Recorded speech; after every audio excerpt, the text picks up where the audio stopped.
Tansei, I'm Chris Nachkate. Welcome to APTN National News.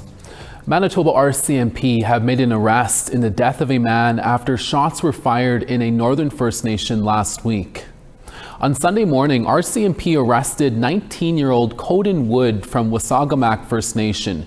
Coden is charged with second-degree murder along with a number of firearm offenses and remains in custody. Last Friday at around 12:30 a.m., RCMP received a report of gunshots in Wasagamack First Nation.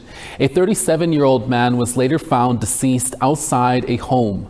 RCMP continues their investigation this week. Wasagamack is located about 600 kilometers northeast of Winnipeg.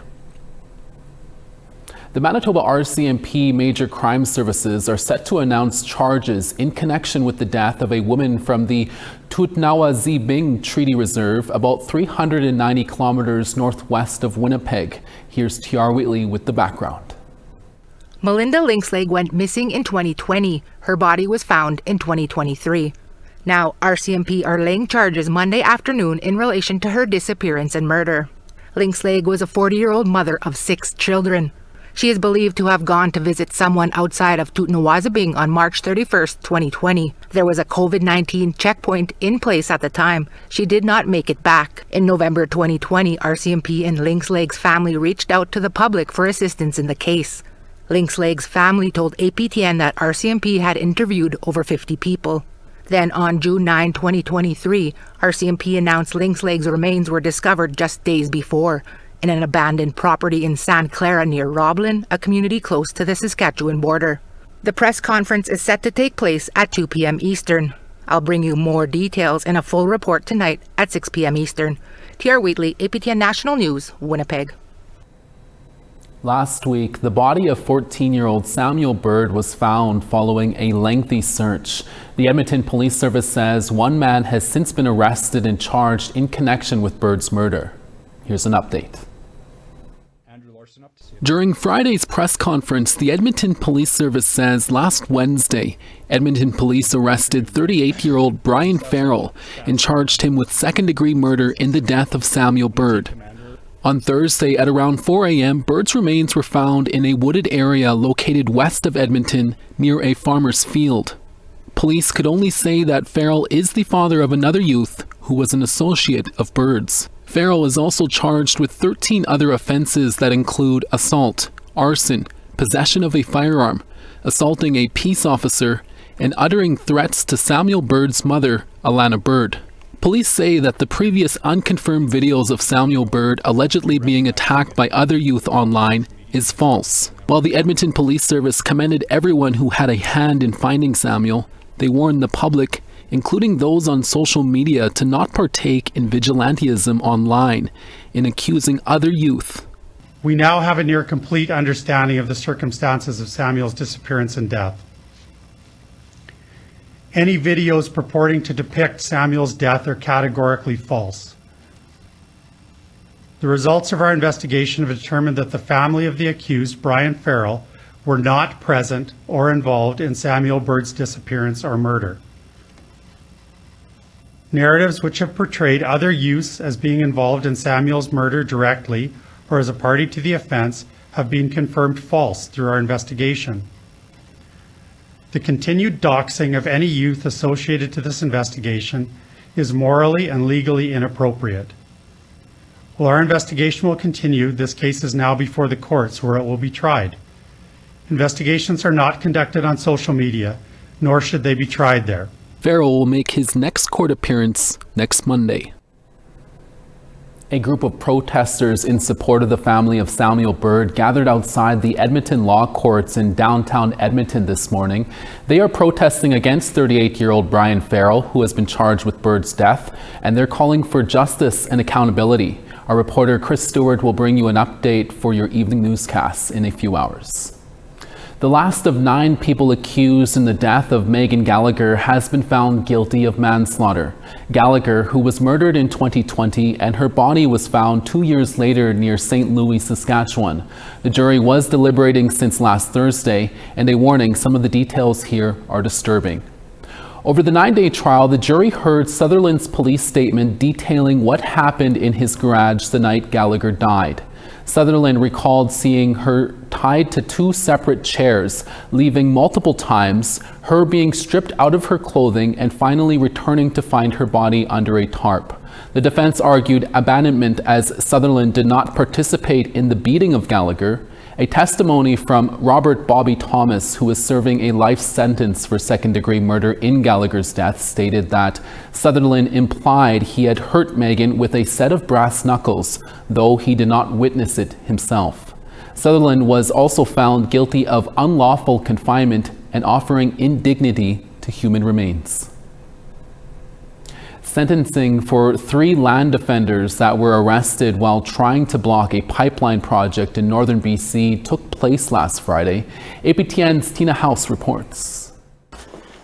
In December of 2018, the Gidimden checkpoint was established by hereditary chiefs and members of the Wasagamack Nation to stop the Coastal GasLink pipeline from coming through their traditional territory. And what they say is free, prior, and informed consent must be given.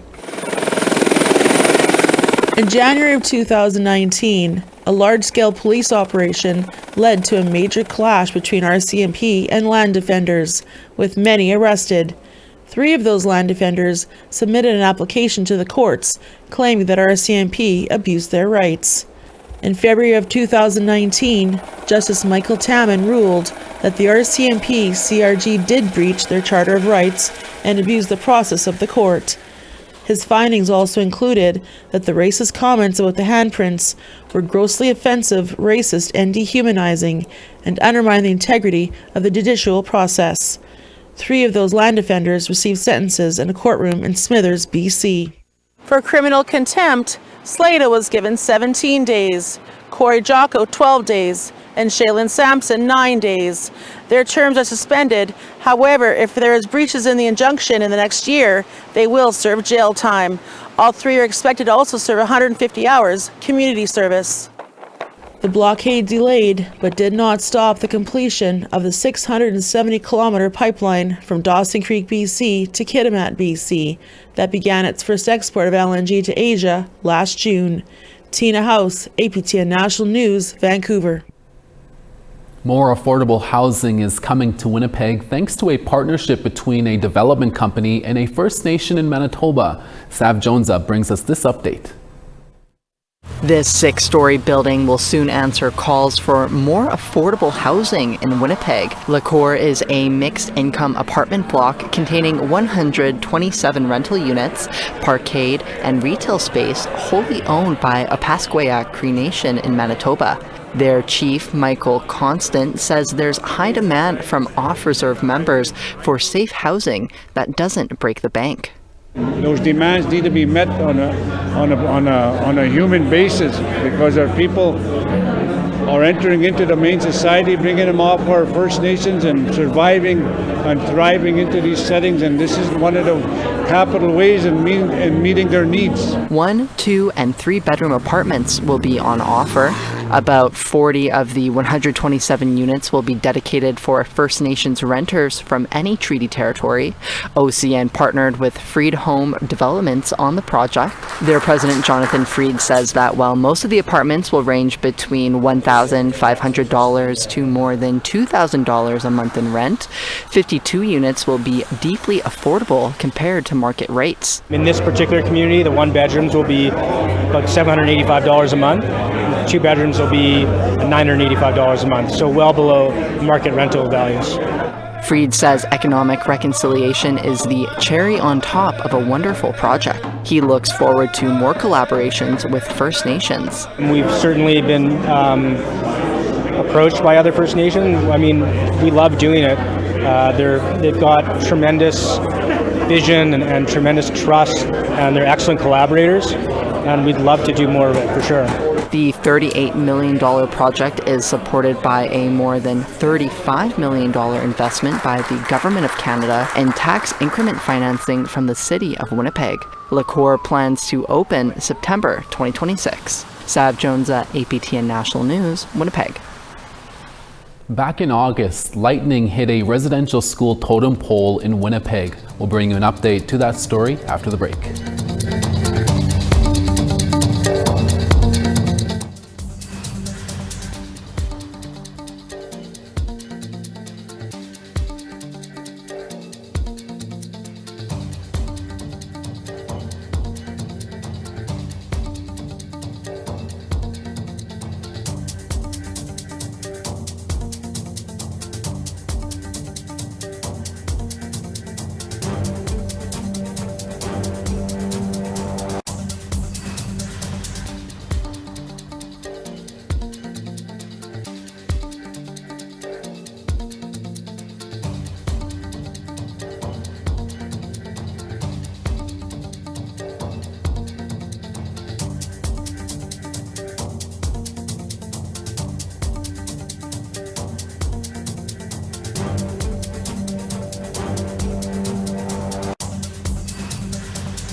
Welcome back. The Southern Chiefs organization unveiled a residential school survivors totem pole created by artist Charles Joseph in a Winnipeg park 3 years ago.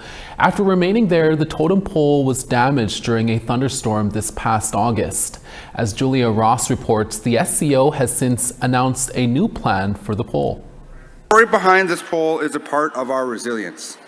It carries the voices of survivors, the memory of those who never returned home, and the strength of our nations to heal and to move forward. As SCO, we remain committed to preserving the totem pole and ensuring that its story continues to be shared in a meaningful and accessible way. The totem pole has remained standing in Winnipeg's Assiniboine Park since last August's storm. Jerry Daniels spoke about the next steps for restoring the totem pole, but the effects from the damage are not known yet.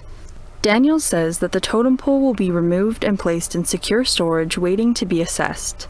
Once the assessment is complete, we will work with Charles Joseph and other experts to restore the piece if it is possible, and prepare it for its future home at Wewene Bagakanagan.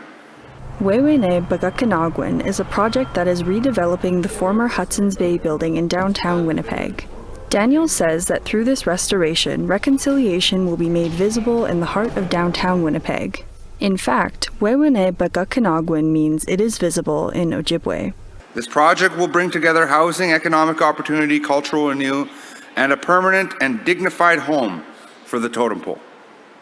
It will provide a space where its message of remembrance and resilience will continue to inspire generations to come.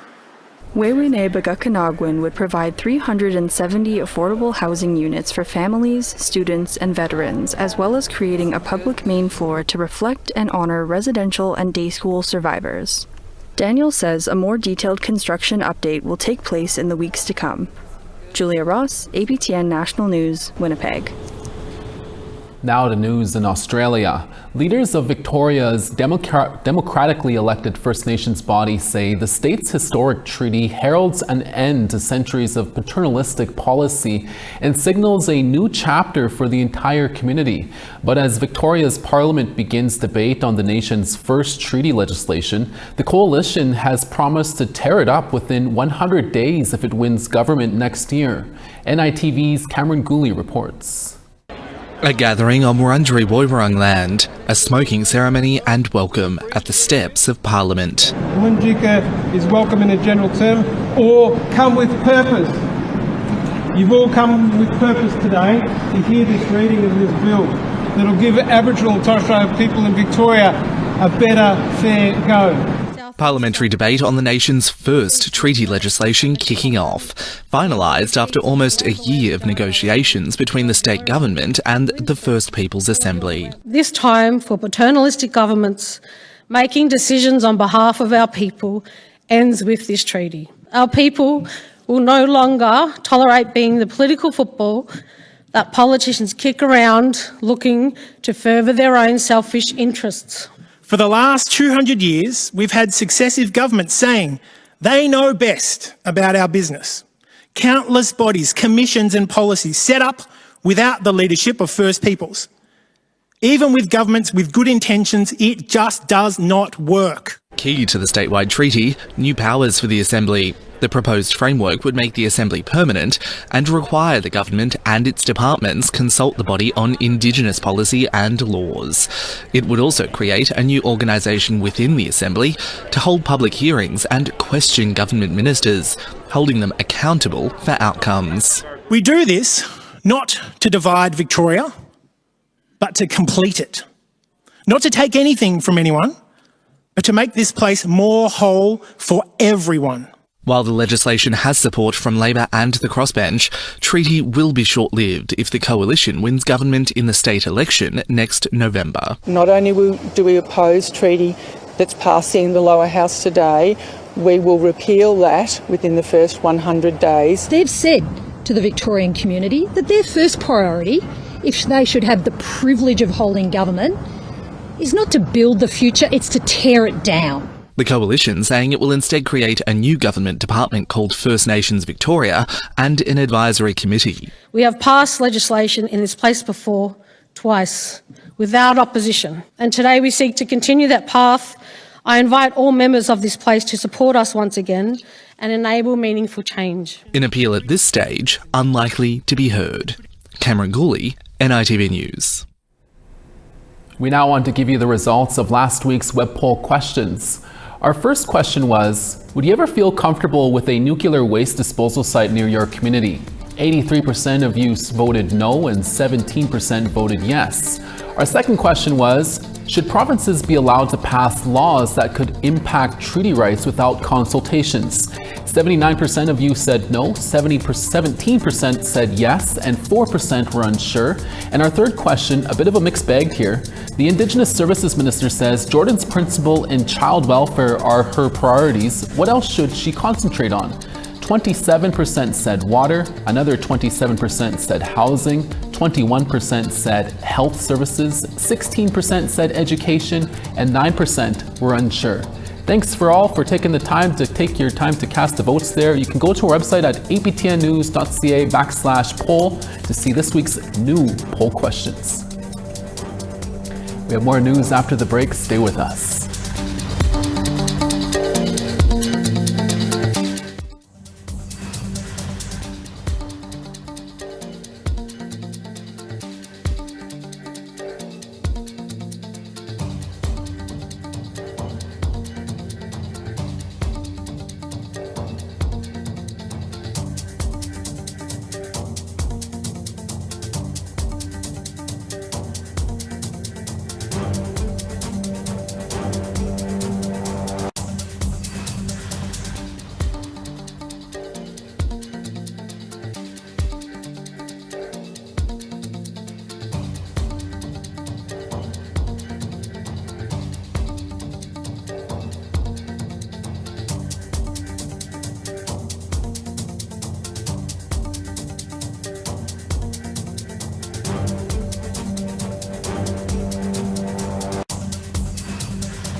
On the East Coast, Charlottetown 12, Halifax 14. The Grand River 6, Anujiwak 5 in showers. Saint Jovite 16, Quebec City 13. Toronto 14 and sunny, Sault Ste. Marie 10. Wawa 8, Sioux Lookout 5 and partly cloudy. Churchill 2, Thompson partly cloudy there as well and 3. Rain in Princess Harbour at 4, Winnipeg 7 and showers. Saskatoon 3, showers in Regina at 4. Stony Rapids +1, Buffalo Narrows +3. Rain in Fort Chipewyan at 6, high level sunny and 7. 15 in Medicine Hat, Edmonton 15. 12 in Kamloops, Camel River +9. Bees Lake 5, Smithers 8. Whitehorse 5, Mayo -1. 3 in Fort Simpson, Yellowknife 1 and showers. Sax Harbor -6, Colville Lake -7. 1 in Whale Cove, Chesterfield -2 and sunny there. And Iqaluit +2, Aglulik 0. This Tuesday, Canada's Auditor General Karen Hogan will issue 6 new reports. In these reports will be included a follow-up on program spending by Indigenous Services Canada in previously audited areas. APTN's Fraser Needham joins our Dennis Ward to talk about what we might find. Fraser, thanks for being with us. Can you tell our viewers what exactly these auditors' reports do? Okay, well, they basically look at department program spending. So they look at how money is spent, what the goal of the program is, whether it meets the goal of the program, and also if the spending is accounted for. And usually the auditor makes a few recommendations as well. What are some of the areas of Indigenous services spending that Tuesday's report's going to be looking at? Okay, well, there's actually 6 areas, but I'll focus on 3 that are probably of interest to our viewers, and that's one is access to healthcare services on remote First Nations. The other one is access to safe drinking water in remote First Nations as well, and then emergency management planning on First Nations. All pretty key issues. Any ideas as to what the auditor might find in these areas? Well, I think on the access to healthcare services, they'll probably look at nurses. Nursing shortage has been a big issue, and of course that's affected a lot of remote and northern communities, so whether they're able to find qualified nurses, if there's enough. And also often these nursing stations sort of aren't kind of up to par with what you'd expect to find in non-Indigenous communities, so they'll probably look at that. Also probably look at medical travel. That's a big issue, of course, for remote First Nations, whether people are able to access funding for this travel and if it's being used properly. For the access to First Nations for safe drinking water, of course, a lot of communities are still under boil water advisories. The previous government under Justin Trudeau promised to eliminate all these. It's still a problem, so I assume that will be part of it. And whether if communities can access proper, you have to have the proper infrastructure to provide safe drinking water. And then the last one, emergency management. Of course, that's a big issue with all the wildfires this summer. It always seems like the federal government's caught off guard. Although it was climate change, they shouldn't be. Probably look at that and how the effects on having some of these communities or First Nations out of their communities for months at a time and spread all out over the country. Again, Fraser, very important issues. Big question though, do these reports generally make any difference?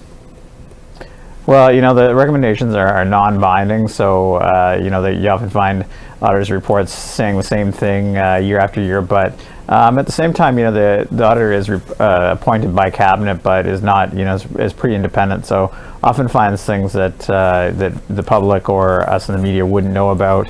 It's really up to us, I guess, in the media what we do with that information. But it can often bring a lot of pressure on, and of course, the opposition could use it on the government to make changes and be more accountable on its spending. Indeed. Fraser, we'll leave it there. Appreciate it. Looking forward to next week's reports. And finally for us, one of North America's largest powwows is changing locations in hopes of becoming more accessible, but organizers say the event will be bigger than ever. The Manitoba Powwow in southern Manitoba sees tens of thousands of visitors each spring. It's called the Red River Exhibition Park on the outskirts of Winnipeg home for the past several years, but now it will move back to its original location of the Canada Life Centre in the city's downtown core. Powwow manager Grace Redhead says the spot will allow for much more seating for those who need it, extra space for dancers to put on their best regalia, and easy access to several bus stops and parking lots. Next year's Manitoba Powwow will also now be celebrated in the fall. Accessibility has always been a concern for us, no matter where we are, to make sure that our elders are taken care of, the dancers have room and space for their belongings. Even just having it downtown, it really makes it more accessible to community members, the volunteers, not having to rely on a transit or catching rides out to our press location. Even though we're moving locations, so many of our other programming that we developed over the years will continue. So we will have Ignite Our Spirit stage just at a different location. We still have the Métis Jig and Jam. We will have Dakota showcases always, all of the great activities and different shows alongside the powwow will continue. And that's your daytime newscast for this Monday. We're back again in a few hours for your evening newscast with more stories. Please join us then. From our HQ in downtown Winnipeg, thank you for watching, and we'll see you again. Like I said.